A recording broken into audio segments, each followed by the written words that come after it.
The lord. Good morning. బాగున్నారా? మీ అందరి క్షేమ నిమిత్తం ప్రతిరోజు ప్రార్థన చేస్తున్నాను. వాక్యంలోంచి కీర్తన గ్రంథము 129వ కీర్తన 8వ వచనంలో ఉన్నటువంటి మాట మనం గమనించినట్టయితే, యెహోవా ఆశీర్వాదము నీ మీద నుండును గాక. అవును, దేవుని యొక్క ఆశీర్వాదం యోసేపు మీద ఉన్నది కాబట్టి యోసేపు ఐగుప్తు దేశాన్ని ఏలుబడి చేసేటువంటి గొప్ప వ్యక్తిగా దీవించబడ్డాడు. అయితే యెహోవా ఆశీర్వాదం ఎవరిపైన ఉంటుంది అనేది నేటి ప్రశ్న. వాక్యం అంటుంది, ఎవరిపైన ఆయన ఆశీర్వాదం నిలుచుంటుందంటే విశ్వాసములో నిలకడగా నిలిచిన వారిపైన, ఎవరైతే నమ్మకంగా ఉంటారో వారిపైన మెండైన దీవెనలు కలుగుతాయని వాక్యం అంటుంది. కాబట్టి ఆ నమ్మకత్వాన్ని, ఆ విశ్వాసాన్ని మనం ఎలా పొందుకోగలుగుతామంటే వాక్యం అంటుంది, వినుట వలన విశ్వాసం కలుగును. దేని వినుట వలన? వాక్యం వినుట వలన, వాక్యమైన క్రీస్తు మాటలు వినడం వల్ల.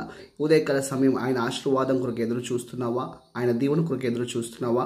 అయితే ఆయన వాక్కును ధ్యానించు, ఆయన కొరకు నమ్మకంగా జీవించు.